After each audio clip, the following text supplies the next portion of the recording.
E aí, pessoal, beleza? Tudo bem com vocês?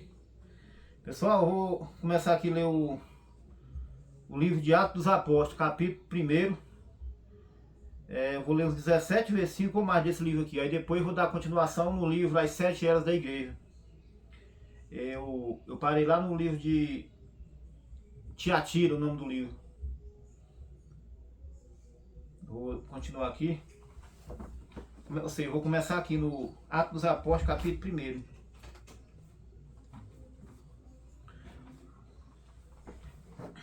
Atos dos Apóstolos. Introdução. A ascensão de Jesus. Fiz o primeiro tratado, ó Teófilo, acerca de tudo que Jesus começou, não só a fazer, mas a ensinar, até ao dia em que foi recebido em cima, depois de ter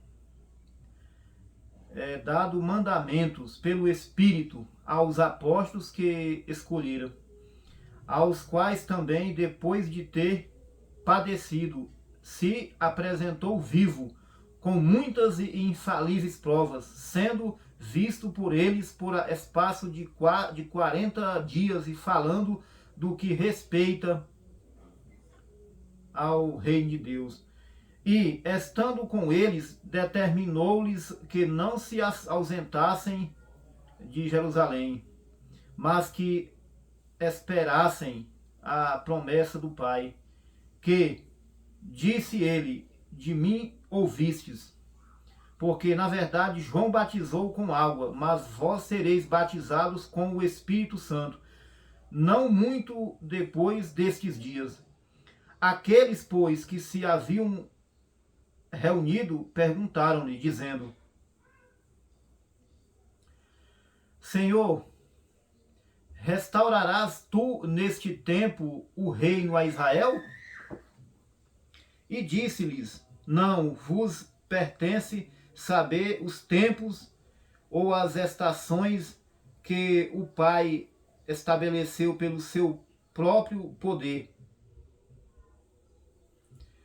Mas recebereis a virtude do Espírito Santo, que há de vir sobre vós, e ser-me-ei testemunhas, tanto em Jerusalém como em toda a Judéia e Samaria e até aos confins da terra.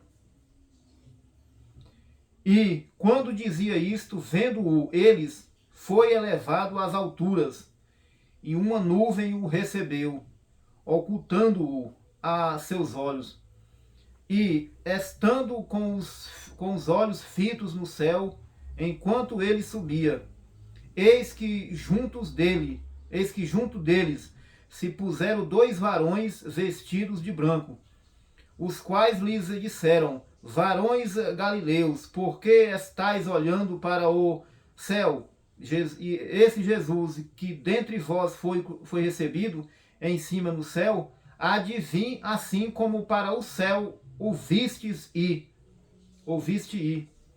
Então voltaram para Jerusalém, do monte chamado das Oliveiras, o qual está perto de Jerusalém, a distância do caminho de um sábado.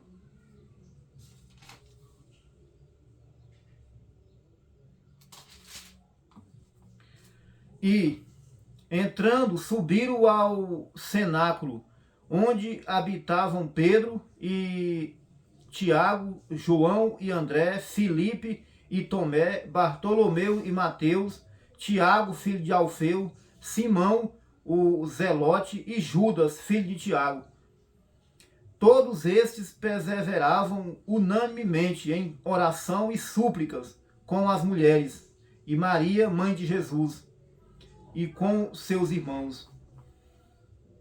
Matias é escolhido apóstolo em lugar de Judas.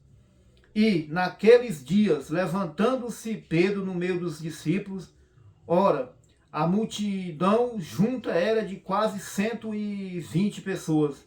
Disse: Varões irmãos, convinha que se cumprisse a escritura que o Espírito Santo predisse pela boca de Davi, acerca de Judas, que foi o guia daqueles que prenderam a Jesus, porque foi contado conosco, e alcançou sorte neste ministério.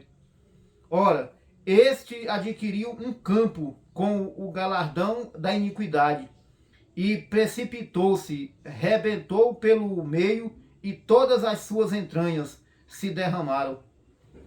E foi notório a todos os que habitam em Jerusalém, de maneira que, na sua própria língua, esse campo se chama Aceldama, isto é, campo de sangue. Porque no livro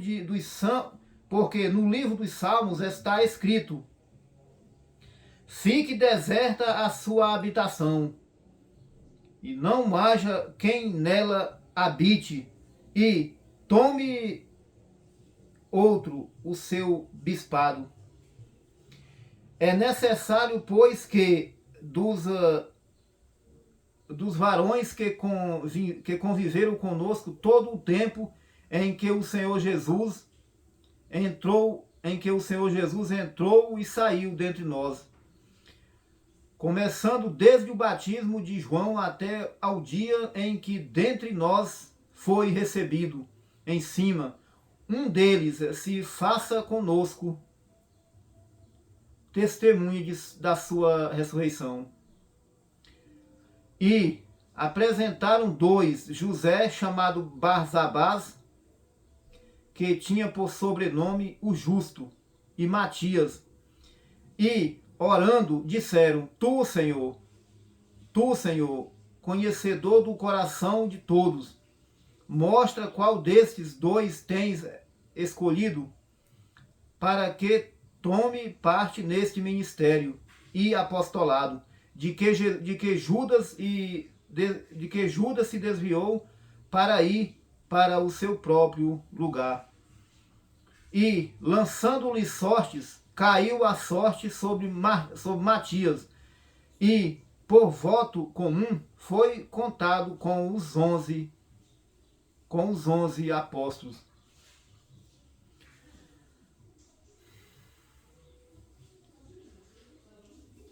É isso aí, pessoal. Terminei de ler aqui o primeiro capítulo do livro de Atos dos Apóstolos. E no próximo vídeo, pessoal, estarei dando continuação do capítulo 2 de Atos dos Apóstolos em diante. Agora eu vou ler o livro As 7 Eras da Igreja. É isso aí, pessoal. Eu vou dar continuação aqui no livro As 7 Eras da Igreja. Aqui é um livro composto com outros 10 livros. Um desses livros que eu estou lendo é A Era da Igreja de Tiatira. Parei aqui na página, vou dar continuação aqui na página 199.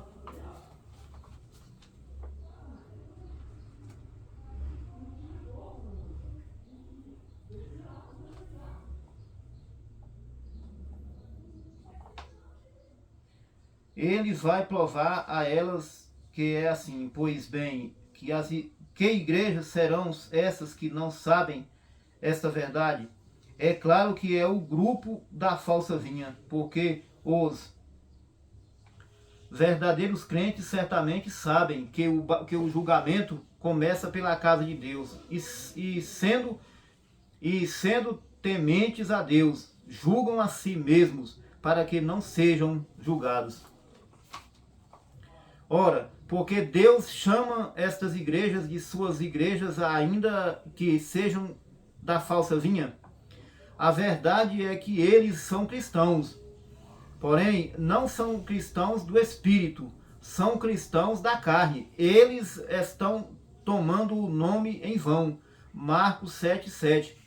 Em vão, porém, me honram, ensinando doutrinas que são mandamentos de homens. Mas realmente eles são cristãos, porque o que mais poderiam ser um maometano é um maometano. Essa é a sua religião. Não importa como ele a viva, porque ele concorda em teoria com o que o Alcorão ensina. Da mesma maneira, um cristão é um cristão desde que ele concorde com o fato de que Jesus é o Filho de Deus, nascido de uma virgem, que foi crucificado e morreu e ressuscitou, que ele é o Salvador da humanidade, etc. Por sinal, na era de Laodiceia haverá os que se chamam de cristãos porque concordam com as excelentes qualidades de Jesus, enquanto se reservam o direito de negar sua deidade. Os da ciência cristã já fizeram isso, como também multidões que pregam um evangelho social. Ele é um cristão nominal e pertence à igreja, porém ele não é um crente verdadeiro ou espiritual. Esse tipo de crente é aquele que foi batizado no corpo de Cristo e é um membro dele. No entanto, está na determinação de Deus que o joio cresça com o trigo e não deva ser arrancado. Esse é o mandamento de Deus. O dia dele ser atado e queimado está chegando, mas ainda não chegou. Portanto, o Espírito está falando a este grupo misto. Por um lado, ele está louvando e pelo outro, ele está repreendendo. Ele falou o que está correto com o verdadeiro crente. Agora, ele avisa o que a falsa vinha deve fazer se é para ser justificada diante do Senhor. Aquela mulher Jezabel. Já falar um pouco sobre Jezabel, no mesmo livro. O apóstolo Tiago mostrou-nos o curso que o pecado toma. Tiago 1, 14, 15. Mas cada um é tentado quando atraído e engodado pela sua própria concupiscência. Depois, havendo a concupiscência concebido, dá à luz o pecado. E o pecado, sendo consumado, gera a morte. Ora, este é um quadro do que está exatamente acontecendo nas eras da igreja. Assim como o pecado começou com apenas uma sensação, assim a morte, assim como o pecado começou com apenas uma sensação, assim a morte da igreja começou com as simples e pouco notadas obras dos nicolaítas. Das obras passou para uma doutrina. Da doutrina abraçou o poder do Estado e a introdução do paganismo. Agora, nesta era passa para a sua própria profetisa, mestra, e assim continua se movendo até encontrar-se no lago de fogo, porque esse é exatamente o lugar onde vai terminar, na segunda morte. A segunda morte.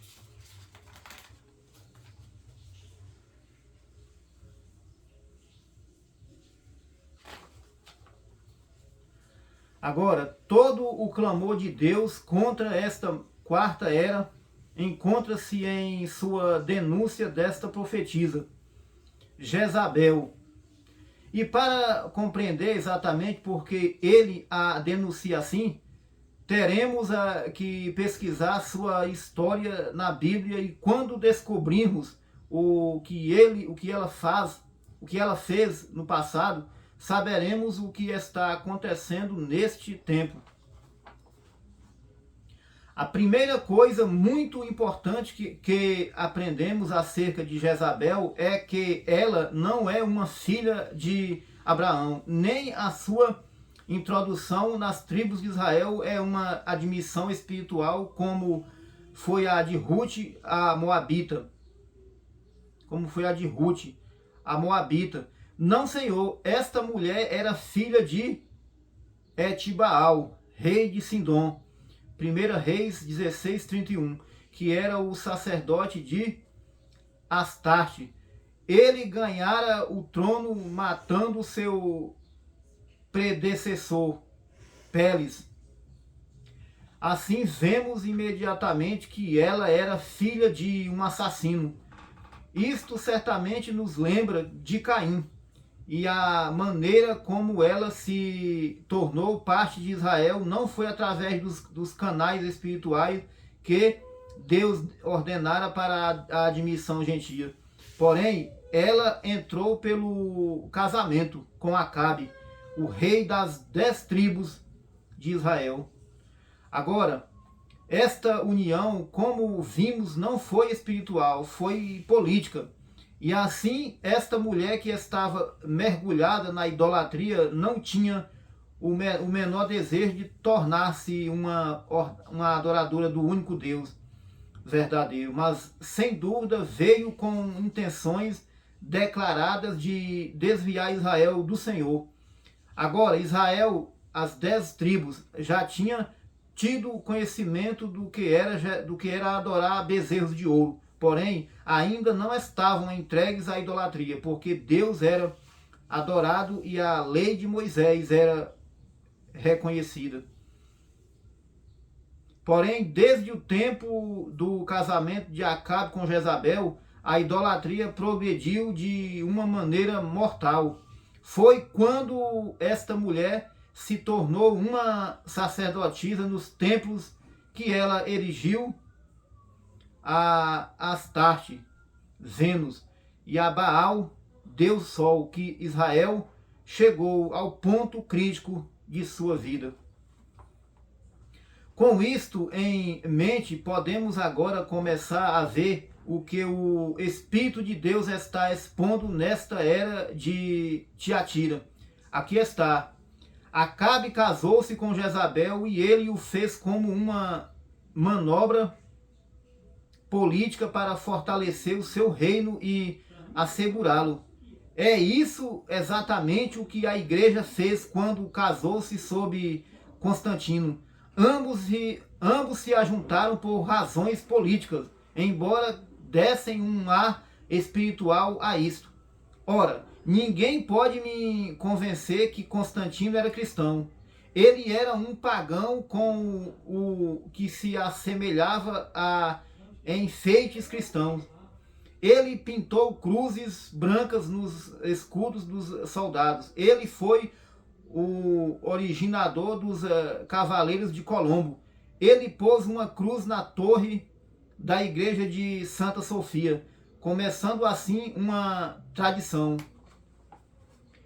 Foi ideia de Constantino juntar todos, pagãos, cristãos nominais e verdadeiros cristãos, e por algum tempo parecia que teria êxito, pois os verdadeiros crentes vieram para ver se podiam trazer de volta aqueles que tinham se desviado da palavra. Quando eles viram que não podiam trazê-los de volta à verdade, foram forçados a se desligar do corpo político. Então, quando o fizeram, foram chamados de heréticos e perseguidos.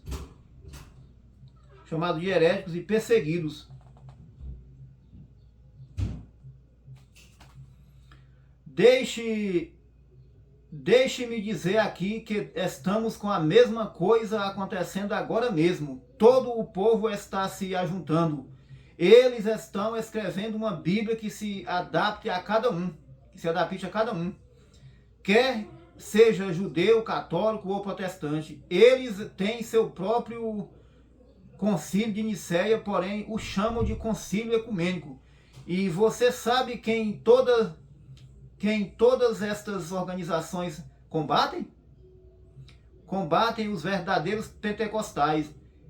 Eu não me refiro à organização chamada pentecostal. Eu me refiro àqueles que são pentecostais porque são cheios do Espírito Santo e têm os sinais e dons em seu meio porque andam na verdade. Amém. Graças a Deus. É isso aí, pessoal. Terminei de ler aqui o duas páginas do livro A Era da Igreja de Tiatira. No próximo vídeo, pessoal, estarei dando continuação na página 211 do mesmo para frente.